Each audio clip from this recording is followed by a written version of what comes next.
Mukunda jewels వారి కొత్త brand Purvi light weight లో హెవీ డిజైన్స్ ఈ నవంబర్ 1 కుక్కట్పల్లిలో గ్రాండ్ ఓపెనింగ్. వివరాలకు సంప్రదించండి. నమస్తే రమగారు. నమస్తే జయ. రమగారు, చందమామ కథ ఒకటి చెప్పుకుందామండి. మాచిరాజు కామేశ్వరరావు గారి కథలు చెప్తున్నాను. అవునవును. ఒక కథ చెప్తాం భారతి. పూర్వం అంట ఒక పల్లెటూరులో పార్వతమ్మ అని ఒక ముసలావిడ ఉండేది. పార్వతమ్మ కుటుంబం లేదు ఆవిడకి. ఏదో కొంచెం చెయ్యి అవుడో ఏదో కూడా పాపం ఈ అంగవైకల్యంతో పని చేసుకుని బతకలేక భిక్షాటం చేసి పొట్ట పోసుకునేది పెద్ద ఆవిడ. అయితే ఈ భిక్షాటం చేసుకునే క్రమంలో ఆవిడకి ఒక 5-6 సంవత్సరాల పిల్లవాడు ఒకడు దొరికాడు, అనాథుడు. ఎవ్వరు లేరు పాపం వాడికి. ఆ పిల్లాడి పేరు అనంత్. ఆ అనంతుడిని చేరదీసింది, తనతో పాటు తిప్పుకునేది. పిల్లవాడి పాపం చదువుకుంటాడని వాడిని స్కూల్లో చేర్చి పాఠశాలకు పంపించి తను భిక్షాటంతో పిల్లవాడిని పెంచి పెద్దవాడిని చేసింది. ఏదో 10 పైసలు దాచుకొని వాడికి తిండి తిప్పలు చూసి తను తెచ్చిన తిండి వాడికి పెట్టి వాడికి ముందు పెట్టి వాడి పొట్ట చూసి పిల్లవాడిని పెంచింది.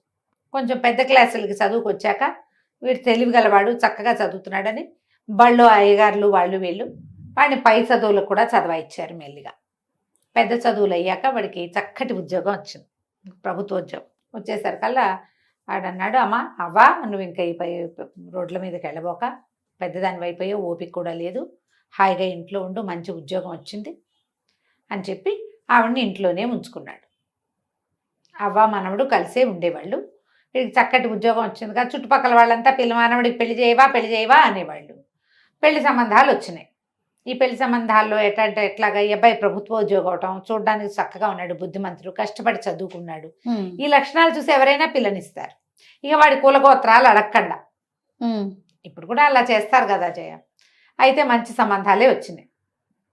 వస్తే పొరుగుళ్ళో ఉన్న ఒక ప్రభుత్వోద్యోగి కుమార్తెని ఈ అబ్బాయికి ఇచ్చి పెళ్లి చేశారు. ఆ పిల్ల పేరు అమల. తల్లికి మా అవ్వకి మనవడికి ఇద్దరికి నచ్చింది పిల్ల, చక్కటిది, బుద్ధిమంతురాలు, పని పాట చేస్తుంది. సరే పెళ్లి చేసుకున్నాడు. అతను రోజు ఉద్యోగానికి వెళ్ళిపోయేవాడు, ఆ పిల్ల ఇంట్లో ఉండేది. అయితే ఈ పిల్ల చక్కగా వంట తంటా చేసి పెట్టేది, కానీ ఇతనికి మంటగా ఉండేది. ఈ బిచ్చగత్తకి నేను ఎందుకు వంట చేసి పెట్టాలి? ఆవిడ ఇంట్లో ఉండేది, పెద్దదైపోయింది, ఆ అన్నం వేళకు అన్నం పెట్టాలి, నేను చక్కగా రుచిగా వంట చేసి నా మొగుడికి పెట్టుకోవాలి, ఈ ముసలిదానికి నేను ఎందుకు పెట్టాలి, ఇవిడ బిచ్చగత్తె అని ఆవిడ మొహం గిట్టేది కాదు. ఏదో పిల్లి మీద ఎల్లి మీద పెట్టి తిట్టేది. అడుక్కు తిన్నప్పుడు వచ్చినట్టుగా ఇప్పుడు ఎటా వస్తాయి అలాంటివి కూడా ఏవో అనేది, నచ్చేది కాదు. అయితే ఆవిడ కూడా ఈ మాట్లాడకుండా ఊరుకునేది. భిక్షాటం చేసేటప్పుడు ఎవరైనా అదిలించటం అలవాటే ఆవిడకి. సర్లే కోడలు కొడుకుతోటి బాగానే ఉంటుంది, పిల్లాడితో బాగుంటుందిగా, ఊరుకునేది, చెప్పేది కాదు. అనంతుడికి తన భార్య ధోరణి అర్థం కాలేదు. చాన్నాళ్ళు రోజులు గడిచినాయి. తల్లులు చెప్పారనుకో, ఇంట్లో ఉన్న ఆడవాళ్ళు గొడవలు వస్తాయి, ఎందుకులేని ఆవిడ మాట్లాడకుండా ఊరుకునేది. క్రమంగా ఈ పార్వతమ్మకి ఏదో కొంచెం అనారోగ్యం వచ్చింది. అనారోగ్యం వస్తే పూర్వకాలం అయితే, ముందు రోజులైతే ఎట్లా పోయేదో, సంపాదించే పిల్లవాడు ఇంట్లో ఉంటే వెంటనే వైద్యం చేయించాలని చూస్తారు కదా, వాడేదో వైద్యానికి ఖర్చు పెట్టడం మొదలుపెట్టాడు. డాక్టర్ని తీసుకొచ్చేవాడు, ఆయన మందులంటే అవన్నీ ఇవన్నీ తెచ్చి అవ్వకాన్ని రంగరించి పోసేవాడు, శ్రమ పడేవాడు బాగా. ఈ అమ్మాయికి అమలకి మహామంటగా ఉండేది. వదిలేస్తే పోతుంది కదా దాని దారిన ఆవిడ, ఈ మోతబరు ఉండదు మనకి, ఈ లగేజ్ ఎందుకు, వైద్యానికి ఖర్చు పెడుతున్నాడని విసుక్కునేది. అయితే ఒకనాడు ఏమైంది, పెద్ద పండుగ దగ్గరకు వస్తుంది, ఏమండి నాకు పట్టు చీర కొని చాలా రోజులైంది, ఈ తెప్ప పట్టు చీర కొనాలంది. అనేసరికల్లా అతను అన్నాడు, చూస్తున్నావు కదా అవ్వ వైద్యానికి బోల్డ్ ఖర్చు అవుతుంది, ఇప్పుడు వద్దు, పట్టు చీరలు అవి ఇప్పుడు ఏం వద్దు అనేసరికల్లా ఆవిడ ఏమంది, అమ్మాయి అమల నాకంటే బిచ్చగత్తే ఎక్కువ మీకు అంది. అనేసరికి కేకలేసాడు, ఏం మాట్లాడతావు అది, ఏం మాటలు, అవ్వని బిచ్చగత్తే అనద్దు, నువ్వు ఇట్లా మాట్లాడద్దు అనేసరికి అని లేచి వెళ్ళిపోయాడు. బయటికి వెళ్ళిపోతే ఈ పిల్లకి పిచ్చి కోపం వచ్చేసింది, తెగ తిట్టింది ఆవిడని. సాయంకాలం భర్త వచ్చేసరికి ఏమన్నది, పొద్దున్నుంచి ఎంత క్షోభగా ఉందో తెలుసా, నేనంటే అంత నిర్లక్ష్యమా మీకు, ఏరుకోరి చేసుకున్నామనే, ఒక బిచ్చగతికి ఇచ్చిన పాటి గౌరవం ఇవ్వరా నాకు, ఈవిడ ఇంట్లో నుంచి పంపించేస్తే కానీ నేను ఇంట్లో ఉండను అని ఏదో గట్టిగా మాట్లాడేసరికి అతను కేకలేసాడు. భార్య పట్ల ఎంత బాధ్యతగా ఉండాలో నాకు తెలియదు అనుకోవద్దు, నువ్వు భార్యగా నువ్వు నా బాధ్యత ఎట్లాగో అవ్వ బాధ్యత కూడా నాదే. ఆవిడ నన్ను పెంచింది, నన్ను చేరదీసింది, అవ్వ పట్ల పూర్తి బాధ్యత వహించవలసిందే నేను. భార్యగా నీ పట్ల నీకు పట్టు చీర కాకపోతే మామూలు చీర కొంటాను అనేసరికి అమ్మాయికి ఏమీ నచ్చలేదు. రాత్రి ఉత్తరం రాసి పెట్టి తెల్లవారుజామునే బయలుదేరి పుట్టింటికి వెళ్ళిపోయింది.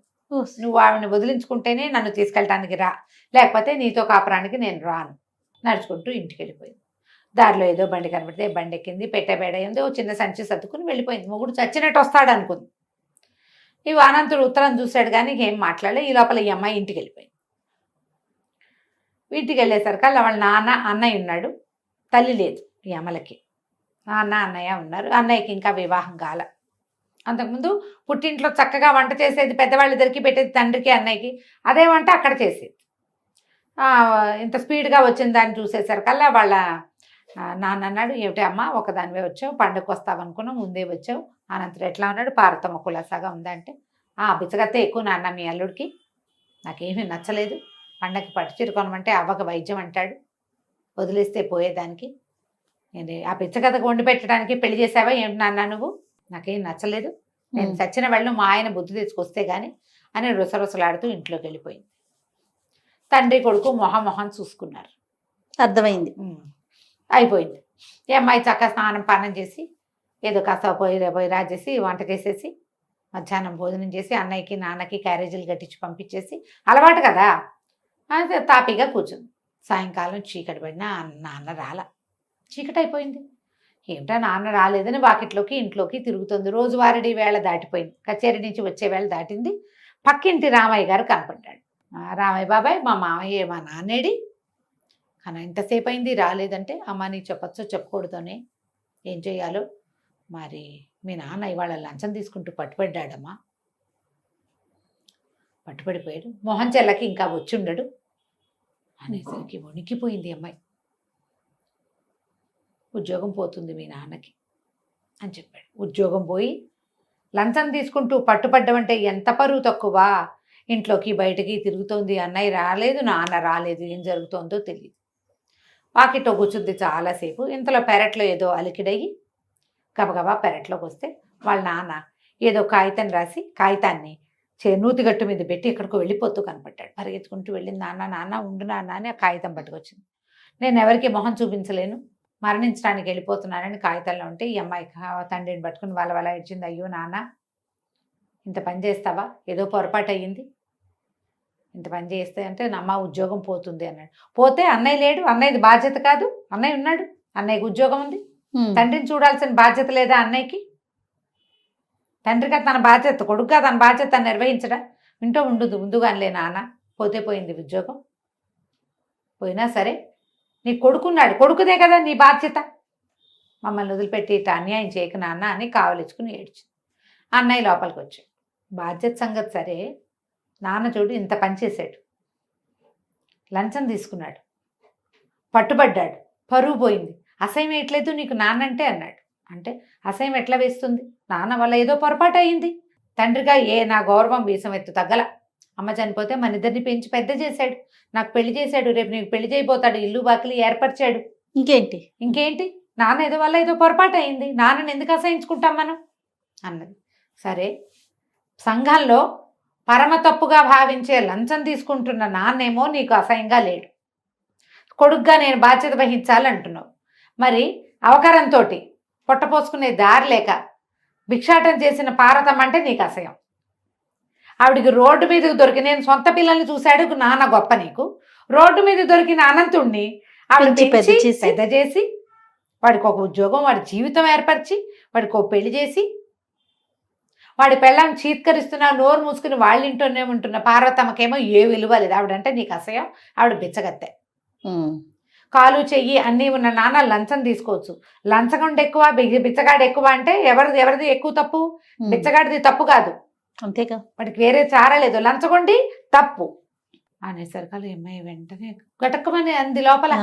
నిజం కదా, నాన్న బాధ్యతగా పెంచాడంటే నాన్నకి పుట్టాం కాబట్టి నాన్నది బాధ్యత, పరాయి బిడ్డ ఎవరో రోడ్డు మీద దొరికిన పిల్లవాడిని 6 ఏళ్ల వాడిని చేరదీసి నాకే బరువు, నీకు నేనెక్కడ పెడతానని ప్రపంచమంతా తోసేసిన వాడిని దగ్గర పెట్టుకుని వాడిని ప్రయోజకుడిని చేస్తే నేను తప్పు చేశాననిపించింది.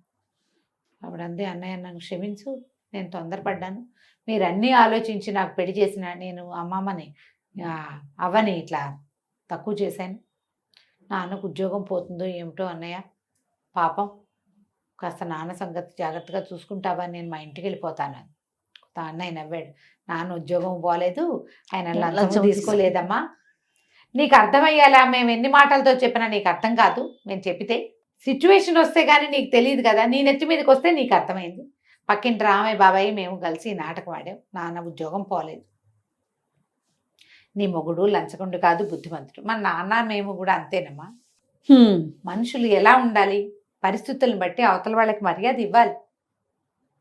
నీకు వాకిట్లో వచ్చిన బిచ్చగత్తె వేరు, వాళ్ళని కూడా మనం చీత్కరించకూడదు. వాళ్ళ గతి గడుకుపోయి వచ్చారు, ఇస్తే పెడితే పెట్టు, లేకపోతే చీత్కరించకూడదు. మనం తప్పు. మనలాంటి మనుషులే వాళ్ళు కూడాను.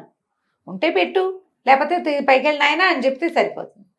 పెంచిన అమ్మాని ఇట్లా అనొచ్చా ముసలిదాన్ని పాపం అనేసరికి ఒక అమ్మాయి బట్టలు సర్దుకుని చిన్న మూట తెచ్చిందిగా, ఆరేసిన బట్టలు మూటలో సర్దుకుని నేను మా ఇంటికి వెళ్ళిపోతున్నానని వెళ్ళిపోయింది. కథ కంచికి మనం ఇంటికి. చాలా బాగుంది రమ్మ గారు. చిన్న కథ అయినా ఎంత బాగుంది. చాలా చాలా బాగుంది. కొడుకు బాధ్యత అంతే.